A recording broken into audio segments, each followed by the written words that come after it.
Greetings, philosophers, and welcome to the Philosophy Zone. Today, we're kicking off our five-part series on Plato, one of the giants of Western philosophy. But before we get to Plato himself, we need to set the stage. This episode is all about the historical background of ancient Greece, the swirling, vibrant, sometimes chaotic world that gave birth to his ideas. Picture a land of warring city-states, bold thinkers, and a hunger for something new. Let's travel back to ancient Greece and uncover the roots of Plato's world. Imagine a time around 3000 BCE, when the first flickers of what we call Greek civilization begin to glow. On the island of Crete, the Minoans are building dazzling palaces, their walls painted with leaping bulls and vibrant colors. They're traders, artists, a people who seem to dance with life. Meanwhile, on the mainland, the Mycenaeans are forging a warrior culture, their massive stone fortresses guarding treasures of gold. These are the earliest threads of Greek history, societies that leave behind myths of heroes and gods, stories that will echo through the ages. But by 1200 BCE, it all comes crashing down. We don't know exactly why, maybe invasions, maybe natural disasters, but these civilizations vanish, plunging Greece into what we call the Dark Ages. Now, the Dark Ages, roughly 1200 to 800 BCE, aren't as gloomy as they sound. Think of them as a kind of reset. The great palaces are gone, but small communities are rebuilding, trading stories, and slowly rediscovering their world. Out of this emerges something revolutionary: the Greek alphabet, adapted from the Phoenicians. Suddenly, ideas can be written down, shared, preserved. It's like the first spark of a fire that will become a blaze. By the 8th century BCE, these scattered communities start to form city-states, or polis, places like Athens, Sparta, Corinth. Each one's got its own flavor, its own way of doing things. Athens is buzzing with trade and ideas. Sparta is all about discipline, turning men into warriors. This is the Archaic period, and it's when Greece starts to feel like Greece. What's fascinating about this time is how these city-states aren't just places, they're experiments in how to live together. Take Athens. Around 594 BCE, a guy named Solon steps up. Athens is a mess. Rich landowners are crushing the poor, and there's talk of rebellion. Solon, a poet and lawmaker, says, "Let's rethink this." He cancels debts, frees people enslaved for owing money, and lays the groundwork for something radical: democracy. It's not democracy as we know it, not yet, but it's a start. People begin to have a say in their government. Meanwhile, Sparta's doing something completely different. They're building a society where every man is a soldier, trained to fight, to obey, to put Sparta first. These two worlds, Athens' openness, Sparta's iron discipline, will collide later, and Plato will be caught in the fallout. But let's not get ahead of ourselves. The Archaic period is also when Greeks start exploring the world. They're sailing across the Mediterranean, setting up colonies in places like Sicily and southern Italy. They're trading goods, ideas, even gods with other cultures. This is a Greece that's curious, ambitious, reaching out, and it's not just about trade. This is when Homer's epics, the Iliad and Odyssey, are written down, capturing stories of heroes and gods that everyone knows by heart. These tales aren't just entertainment, they're a shared language, a way to wrestle with big questions. What makes a good life? How do we face our fate? Now, fast forward to the 5th century BCE, and things get intense. This is the classical period, the golden age of Greece, and it starts with a bang: the Greco-Persian Wars. Picture the Persian Empire, a colossal power stretching from Egypt to India, deciding to swallow up the tiny Greek city-states. In 490 BCE, at Marathon, the Athenians pull off a stunning victory against overwhelming odds. 10 years later, in 480 BCE, King Leonidas and his 300 Spartans make their legendary stand at Thermopylae. The Greeks lose that battle, but they win the war, driving the Persians back. These victories do something incredible. They make the Greeks, especially the Athenians, feel unstoppable. Athens becomes the center of a new empire, a naval powerhouse, building temples like the Parthenon to celebrate their glory. But here's the thing about glory: it doesn't last. Athens' success breeds arrogance, and soon they're clashing with their old ally, Sparta. This brings us to the Peloponnesian War, starting in 431 BCE, a brutal, decades-long conflict that tears Greece apart. Athens, with its navy and democratic ideals, versus Sparta with its land-based army and rigid discipline. It's not just a war of weapons, it's a war of ideas. And it's during this war that Plato is born, around 427 BCE, into an Athens that's both dazzling and falling apart. What's so striking about this moment is how war and crisis spark a new kind of thinking. Before Plato, there are these wild, brilliant minds we call the pre-Socratic philosophers. People like Thales, who says everything in the universe is made of water, or Heraclitus, who argues that everything is always changing, like a river you can't step into twice. Then there's Pythagoras, obsessed with numbers, believing they hold the secrets of the cosmos. These thinkers are asking questions no one's asked before. What's the world made of? Why does it work the way it does? They're moving away from myths toward reason, toward something we'd recognize as philosophy. And this is the air Plato breathes as a young man. But it's not all lofty ideas. The Peloponnesian War drags on, and by the time Plato's a teenager, Athens is losing. In 404 BCE, Sparta wins, and Athens is humiliated. Democracy is briefly replaced by a brutal oligarchy called the 30 Tyrants, some of whom are Plato's own relatives. It's a dark time. Executions, exiles, fear. Democracy comes back, but it's shaky, and Plato's watching all of this, seeing how power corrupts, how crowds can be swayed, how ideals can crumble. This is the world that shapes Plato, a world of city-states rising and falling, of heroes and tyrants, of poets and thinkers, wrestling with what it means to be human. The Greco-Persian Wars gave Greeks confidence in their ideas. The Peloponnesian War showed them how fragile those ideas could be, and through it all, people like Solon, Homer, and the pre-Socratics are planting seeds that Plato will harvest. His philosophy, his dreams of justice, truth, the perfect society, grows out of this turbulent, thrilling, messy history. This is where it all begins. The questions Plato asks about how to live, how to govern, how to know what's real, are our questions too. The Greece we've explored today isn't just a place. It's a crucible where ideas were forged, ideas that still shape how we think about the world. Next time, we'll dive into the cultural heart of this Greece, the stories, the myths, the poetry that gave Plato his language and his doubts. Thanks for joining us on this deep dive journey into Plato's world. If you're as fascinated by this as I am, leave a comment. What do you think shaped Plato more, Athens' triumphs or its failures? Subscribe to the Philosophy Zone for the next episode, where we'll explore the epic literature that fired up ancient Greece's imagination. Until then, keep asking the big questions. See you next time. Greetings, philosophers. Welcome back to the Philosophy Zone, where we're diving deep into the world of Plato, one of the greatest thinkers in history.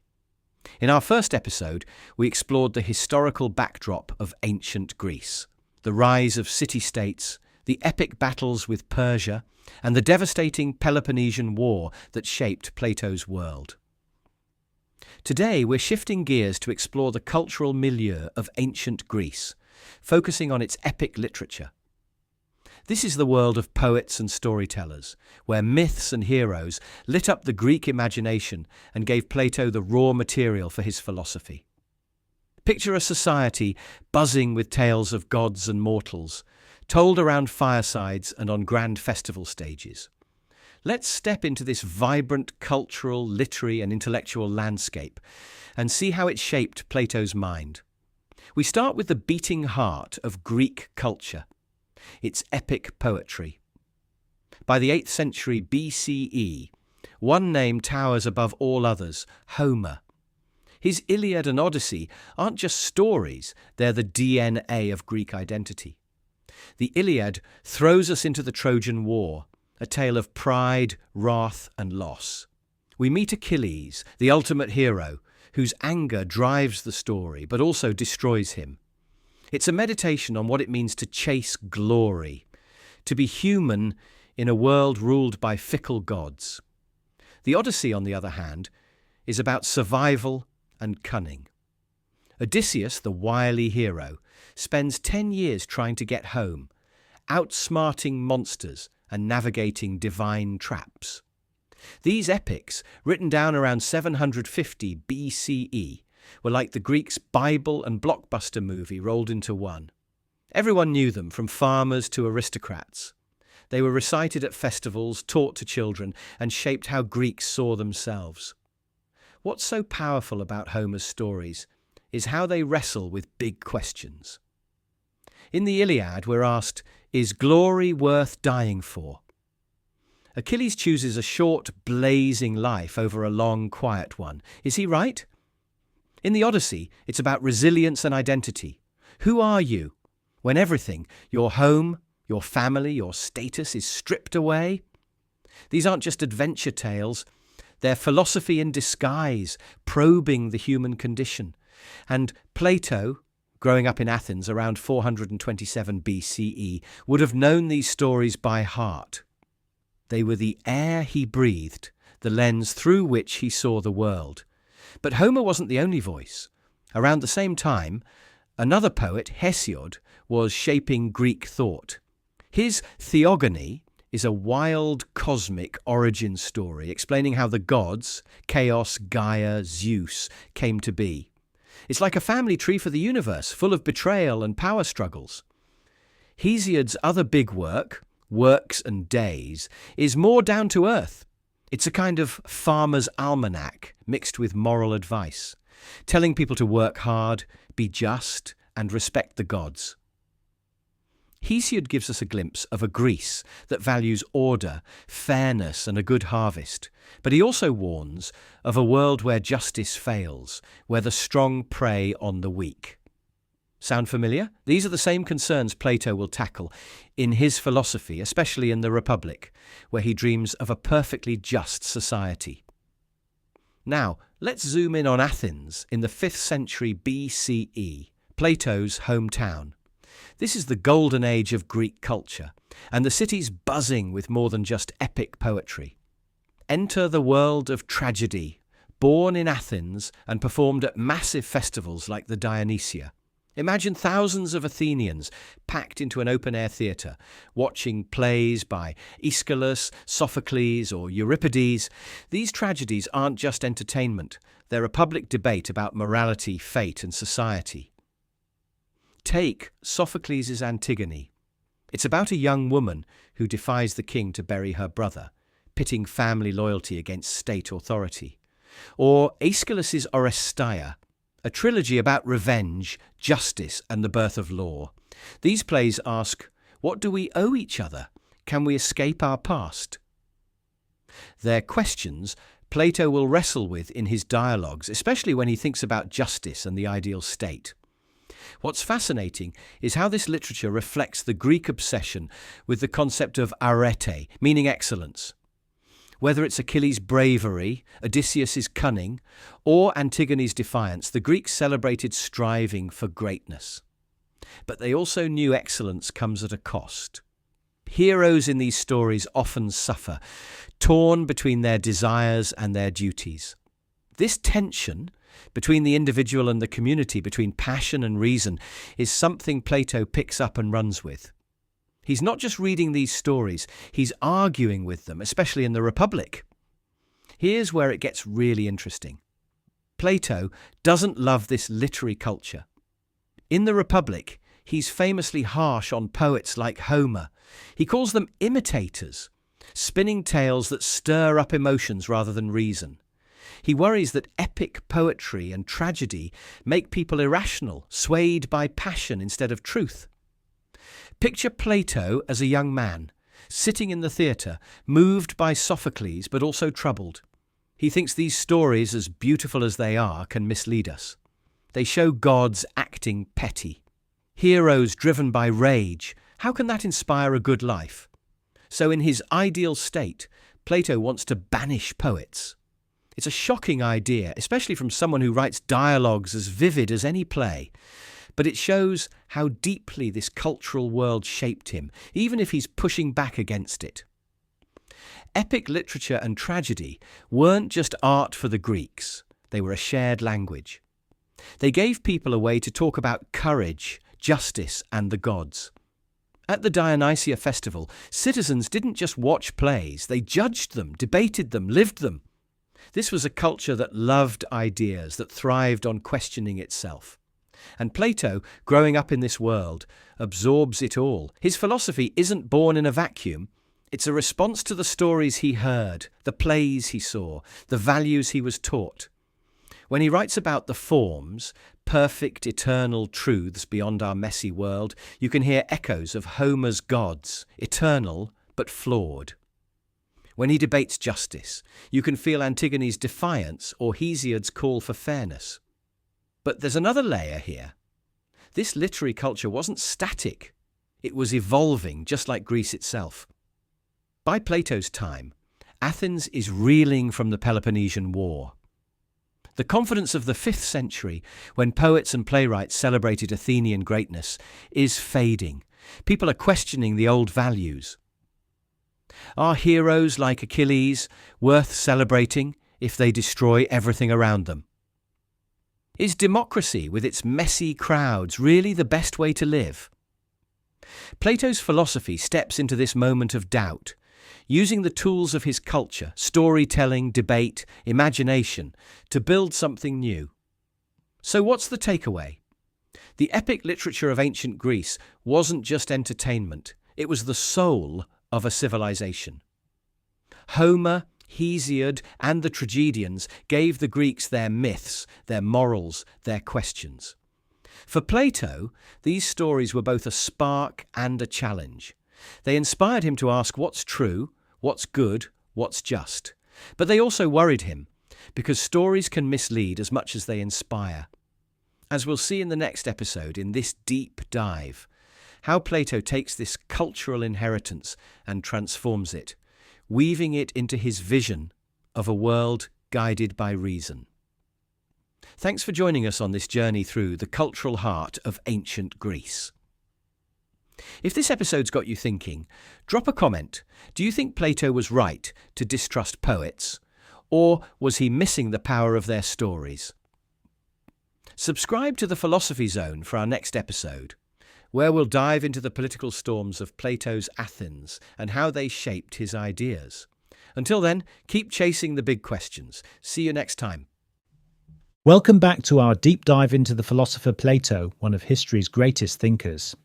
In our first episode, we explored the historical sweep of ancient Greece, from its early city-states to the chaos of the Peloponnesian War. In episode 2, we dove into the cultural and literary heartbeat of Greece, its epic poetry and tragedies, which gave Plato the raw material for his ideas.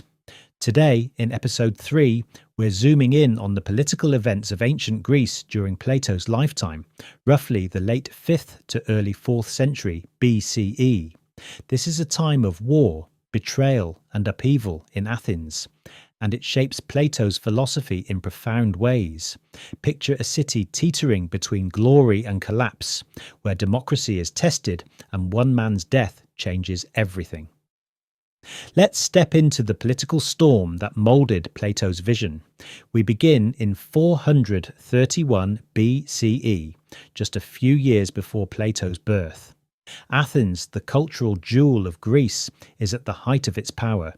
It's a bustling democracy, with a mighty navy and grand temples like the Parthenon. But it's also locked in a bitter struggle, the Peloponnesian War against Sparta. This isn't just a clash of armies, it's a clash of worlds. Athens is open, innovative, democratic. Sparta is disciplined, traditional, oligarchic. The war drags on for decades, and it's not just fought on battlefields, it's a test of ideas, of how to live. Athens, under leaders like Pericles, starts strong, but hubris creeps in. They overreach, picking fights they can't win, and the city's confidence begins to crack. Plato's born around 427 BCE, right in the thick of this war. He grows up in a wealthy aristocratic family surrounded by Athens' intellectual buzz, but also its growing tensions. The war's toll is everywhere.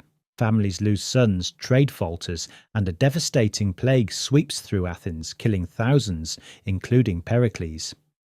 By the time Plato's a teenager, the city's golden age is fading. The war becomes a grind, with neither side gaining a clear edge. Athenians start to question their democracy. Is it too chaotic?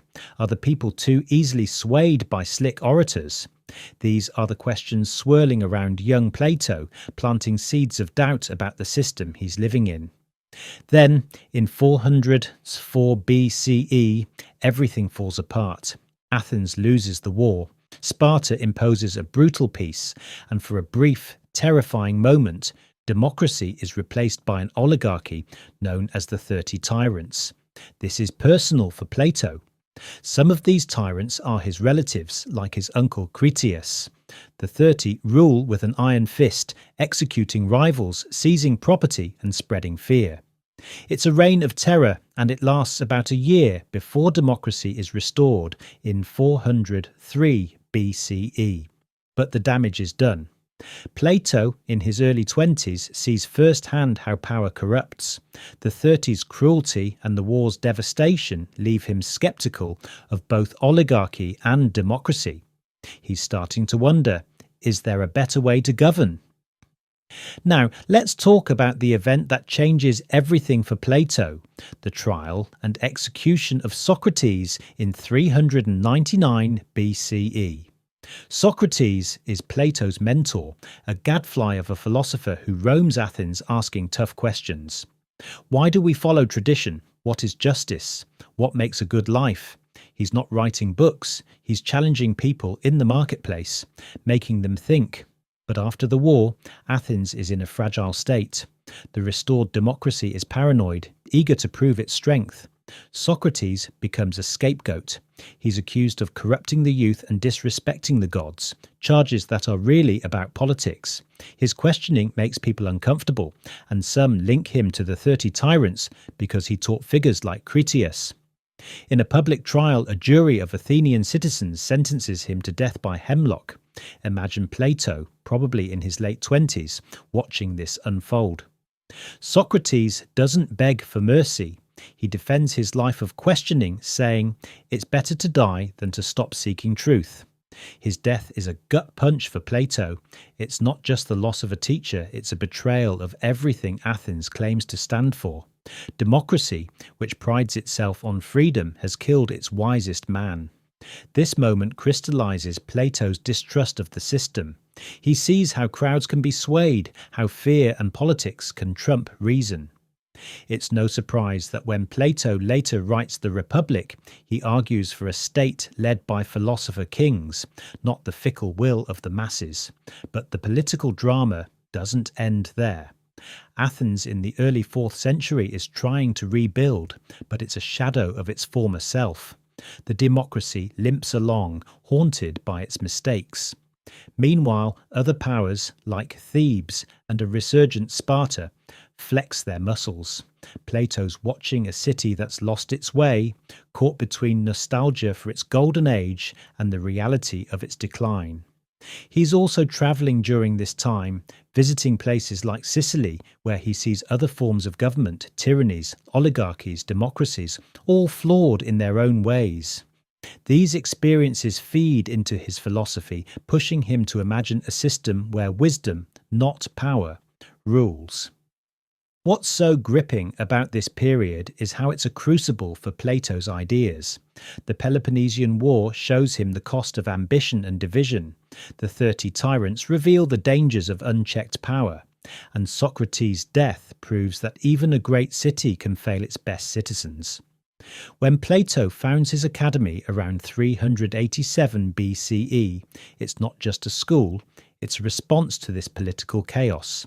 He's training thinkers to rise above the mess, to seek truth and justice in a way politics never could.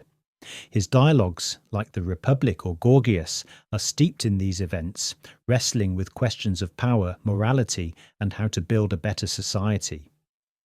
The political turmoil of Plato's Athens isn't just ancient history, it's a mirror for our own time.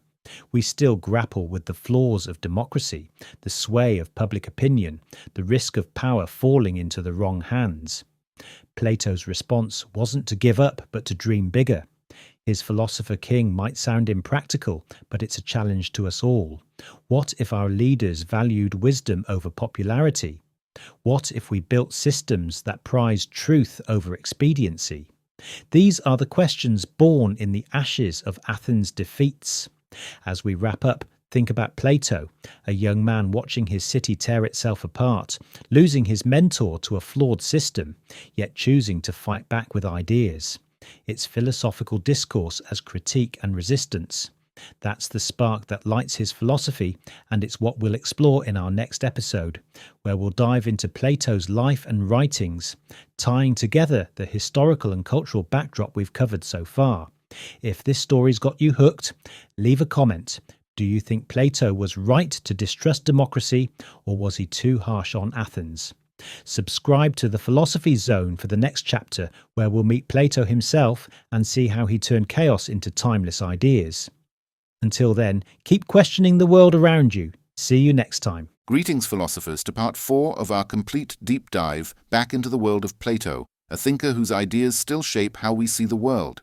In our first episode, we explored the historical sweep of ancient Greece, from its early city-states to the chaos of the Peloponnesian War. In episode 2, we immersed ourselves in the cultural heartbeat of Greece, its epic poetry and tragedies that fired Plato's imagination. Last time, in episode 3, we navigated the political storms of Athens, where war and the death of Socrates left Plato questioning democracy itself. Today, in episode 4, we're finally meeting Plato himself, his life, his writings, and how the history, culture, and politics of his world shaped his revolutionary ideas. Picture a man wrestling with a broken city, dreaming of a better one, and writing dialogues that would echo for centuries. Let's step into Plato's story. We begin with Plato's life, born around 427 BCE into a wealthy aristocratic family in Athens. This is a city buzzing with ideas but battered by war. Plato's childhood is marked by the Peloponnesian War, a grinding conflict that sees Athens' golden age crumble. He's from the elite, his relatives are big players in Athenian politics, but he's not just a spoiled aristocrat, he's curious, restless, drawn to big questions. As a young man, he falls under the spell of Socrates, a philosopher unlike any other. Socrates doesn't write books or give lectures. He roams Athens, asking piercing questions about justice, truth, and the good life. For Plato, meeting Socrates is like a lightning bolt. This is the man who shows him that philosophy isn't just talk, it's a way to live. But Plato's world is rocked in 399 BCE, when he's in his late 20s. Socrates is put on trial, accused of corrupting Athens' youth and disrespecting the gods. It's a political hit job, a way to silence a man who challenges the status quo. Socrates refuses to back down, defending his life of questioning, and the jury sentences him to death by hemlock. Imagine Plato watching his mentor, his hero, drink the poison, calm and resolute. This moment changes everything. Socrates' death isn't just a personal loss, it's a condemnation of Athens' democracy, a system that kills its wisest citizen. Plato's disillusionment runs deep, and it fuels his lifelong quest to find a better way to live together. After Socrates' death, Plato doesn't stay in Athens. He travels, seeking answers in a world beyond his broken city. He visits places like Megara, Egypt, and Sicily, where he encounters different governments, tyrannies, oligarchies, democracies, all flawed in their own ways. In Sicily, he gets tangled up with the court of Dionysius I, a tyrant ruling Syracuse. Plato tries to influence Dionysius, hoping to turn him into a wise ruler, but it's a disaster. The tyrant's no philosopher, and Plato barely escapes with his life. These travels, though, aren't just adventures. They're a crash course in politics and human nature. Plato sees that power without wisdom leads to chaos, a lesson that shapes his philosophy. Back in Athens, around 387 BCE, Plato does something revolutionary. He founds the Academy. Think of it as the world's first university, a place where young minds gather to study philosophy, mathematics, and the stars. The Academy isn't just about learning facts. It's about training people to think, to question, to seek truth. This is Plato's response to Athens' failures, a place to build leaders who value wisdom over power. The Academy lasts for centuries, influencing thinkers like Aristotle and beyond. It's Plato's way of saying, if the world's broken, let's fix it with ideas. Now, let's turn to Plato's writings, which are unlike anything before or since. He doesn't write dry treatises. He writes dialogues almost like plays where characters argue and probe big questions. These dialogues are vivid, human, full of wit and drama. His most famous work, The Republic, is a sprawling exploration of justice and the ideal society. Here, Plato imagines a state ruled by philosopher kings, men and women trained in wisdom, not swayed by ambition or crowds. He introduces the allegory of the cave, a haunting story about prisoners trapped in a dark cave, mistaking shadows for reality. It's a metaphor for how most of us live, blind to deeper truths, and philosophy is the way out. The Republic is Plato's dream of a world where reason rules, born from his distrust of Athens' democracy after Socrates' death. But Plato's not a one-hit wonder. In Phaedo, he writes about Socrates' final hours, exploring the immortality of the soul. It's a moving meditation on death and what lies beyond, inspired by his mentor's courage. In Symposium, Plato tackles love, with characters debating its meaning over a wild Athenian dinner party. It's here we get the idea of Platonic love, a love of beauty and truth that transcends the physical. Later works like Timaeus dive into cosmology, imagining how the universe was created, while Laws offers a more practical vision of governance. These dialogues aren't just philosophy, they're literature, weaving together the myths of Homer, the drama of tragedy, and the political failures Plato lived through. How did the history, culture, and political upheaval we've covered in this deep dive shape these writings? Start with history. The Peloponnesian War showed Plato a city torn apart by ambition and division. He saw Athens' democracy falter, swayed by emotion rather than reason. This is why the Republic rejects democracy for a system led by the wise. The cultural world of epic poetry and tragedy also leaves its mark. Plato's dialogues borrow the drama and storytelling of Sophocles or Homer, but he flips their script. Where poets glorify heroes, Plato glorifies reason. He criticizes poetry in the Republic, saying it stirs up dangerous emotions, but his own writing is poetic, ironic, full of characters who feel alive. And politics? Socrates' trial is the shadow over everything. It's why Plato distrusts the masses and dreams of a state where truth, not popularity, wins. What makes Plato's writings so remarkable is how they speak to his time and ours. He's not just reacting to Athens' chaos, he's asking questions we still wrestle with. What is justice? How should we govern? What's the point of life if we're just chasing shadows? His academy and dialogues are a call to think harder, to seek truth in a world full of noise. Socrates' death taught him that philosophy isn't a game, it's a matter of life and death. As we close, picture Plato in his academy, surrounded by students, arguing about justice under the Athenian sun. He's taken the history of war, the myths of poets, the failures of politics, and turned them into a vision of something better. That's his genius. In our next episode, we'll tie it all together. Plato's world and ideas fits in the history of philosophers in general. If this episode sparked something in you, drop a comment. What do you think drove Plato more, Socrates' death or his own dreams of a perfect society? Subscribe to the Philosophy Zone for our final chapter, and let's keep chasing the big questions. See you next time. Welcome back to the Philosophy Zone, where we're spending 5 episodes diving into the vibrant, turbulent world of Plato, one of the greatest thinkers to ever walk the earth. We've journeyed through the historical sweep of ancient Greece, with its warring city-states and epic battles, the cultural heartbeat of its poetry and tragedies, the political storms of Athens scarred by war and Socrates' death, Plato's own life and writings, where he dreamed of a better world that reflects his ideals and doubts. Now, in this 5th episode, we're stepping back to see how Plato's ideas ripple through all of Western philosophy. There's a famous line, often tied to Alfred North Whitehead. All of Western philosophy is but a series of footnotes to Plato. It's a grand claim, but it holds a spark of truth. Picture Plato as a master painter, sketching a canvas so bold that every thinker since has added their own brushstrokes. Let's explore how his ideas light up the centuries, shaping how we wrestle with truth, justice, and what it means to be human. Born around 427 BCE in a restless Athens, Plato didn't just think about philosophy, he reinvented it. As we saw in episode 4, his dialogues, like the Republic or Symposium, aren't stuffy lectures. They're lively, almost theatrical conversations. Characters argue about justice, love, the nature of reality, big questions that grab you by the heart.